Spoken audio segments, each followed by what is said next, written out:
En 1996, une jeune collégienne anglaise de 13 ans, nommée Caroline Dickinson, est retrouvée morte par ses camarades de classe dans l'auberge de jeunesse de Pleine Fougère dans la baie du Mont-Saint-Michel.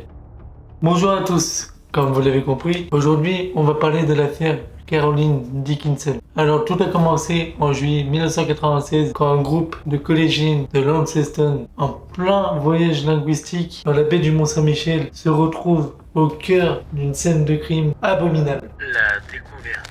Le matin du 18 juillet, dans les alentours de 8h, la chambre numéro 4 de l'auberge de jeunesse de Pleine Fougère, alors occupée par 5 collégiennes, Melissa, Anne, Camilla et Jenny, se réveillent l'une après l'autre. Voyant que l'une d'entre elles ne se réveillait pas, décide d'aller la réveiller. Melissa va secouer le sac de couchage de son amie. Et c'est à ce moment précis qu'elles vont découvrir le corps sans vie de Caroline Dickinson, les lèvres bleues et avec un peu de sang sur le matelas. Un médecin est alors très vite alerté, mais il ne peut alors que constater le décès de la jeune anglaise. Les autorités sont alors appelées à leur tour et Valerie Davy, la première gendarme à se rendre sur les lieux, note des traces de griffures au niveau du visage ainsi que des hématomes au niveau du cou. Par conséquent, l'auberge de jeunesse est totalement bouclée.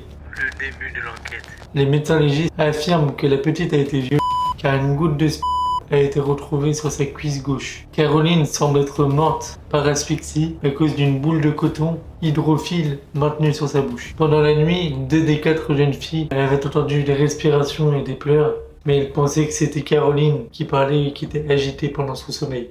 Mis à part ça, personne n'a vu l'intrus s'introduire dans l'auberge de jeunesse et monter au premier étage pour aller dans la chambre numéro 4, en sachant que les escaliers sont en bois et du vieux bois, donc forcément ça craque. Donc une 50aine de policiers recueillent les témoignages des enseignants, des accompagnateurs, de tous les élèves, parce que oui, évidemment, ils n'étaient pas que 5, c'était toute une classe qui était en voyage linguistique au moment des faits, mais aussi des passants qui peuvent être témoins potentiels. Et il y a 2 témoignages qui ressortent, l'un d'une collégienne qui affirme en allant aux toilettes avoir croisé un homme grand, barbu, mais aussi le témoignage d'une habitante de Pleine Fougère qui signale la présence d'un routard avec un bandana rouge qui traînait près de l'auberge, à qui on a passé un paquet de cigarettes et aussi un sandwich. Le premier suspect. Donc évidemment, la trace de cet homme est très vite retrouvée. Il s'agit de Patrice Padé, un SDF de 30 ans, grand, blond, tatoué, connu des services de police pour des cambriolages et des agressions sexuelles. Le craquage. Le 20 juillet, 48 heures après la découverte du corps de Caroline Dickinson, Patrice Padé, alors en garde à vue à Sourdeval dans la Manche, répond oui dès qu'on lui parle de l'auberge. Et au bout de la 43e heure de garde à vue, il avoue tout et dit « Oui, c'est moi qui l'ai tué », en y rajoutant des détails sordides. Suite à ça, il a été mis en examen par le juge d'instruction de Saint-Malo, Gérard Zog. Des analyses génétiques devraient corroborer les aveux de cet homme dans les prochains jours, déclare le juge. Mais quelques temps plus tard, nouveau rebondissement, Patrice Padé revient sur ses aveux en expliquant « J'ai dit oui pour qu'on me laisse tranquille ». Le soir du crime, il était à Avranches et un prêtre affirme l'avoir pris en stop. Une opération inédite.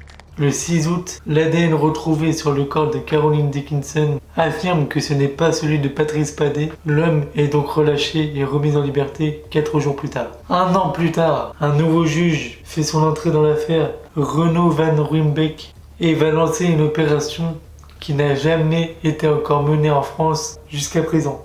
L'opération consiste à soumettre le village tout entier à un test ADN géant. Pour que vous puissiez mieux vous rendre compte, c'est 4000 ADN d'hommes qui ont été prélevés, mais aucun échantillon d'ADN ne correspond. Le deuxième suspect. C'est en 2001 que la presse anglaise est informée que les gendarmes de Rennes sont à la recherche d'un certain Francesco Arcemontes, un Espagnol de 51 ans, auteur en 1994 d'une agression similaire à celle qu'a pu subir Caroline. L'agression aurait eu lieu à Croix-en-Touraine, en Indre-et-Loire. Et c'est à Détroit qu'un policier américain qui tombe sur un article de journal anglais qui mentionne le nom d'Arcemontes.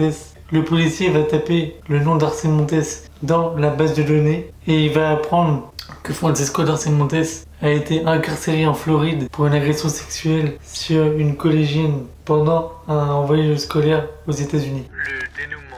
À partir de là, tout s'emballe dans l'enquête criminelle. On compare immédiatement l'ADN retrouvé sur le corps de Caroline à celui d'Arce Montes. Et c'est le 15 avril 2001 que l'avocat général de la cour d'appel de Rennes annonce que les résultats des tests ADN sont positifs. Francesco Arce Montes est bien l'auteur du viol et du meurtre de Caroline Dickinson. Après 8 ans d'enquête, le 14 juin 2004, les jurys de la cour d'assises d'Ille-et-Vilaine condamnent Francesco Arce Montes à 30 ans de prison, assorti à une peine de sûreté de 20 ans. Et voilà comment se termine l'affaire Caroline Dickinson. Donc j'espère que ça vous a plu. Dites-moi ce que vous en avez pensé de l'affaire et aussi si vous avez bien aimé ce style de vidéo là. C'était Atarien, salut!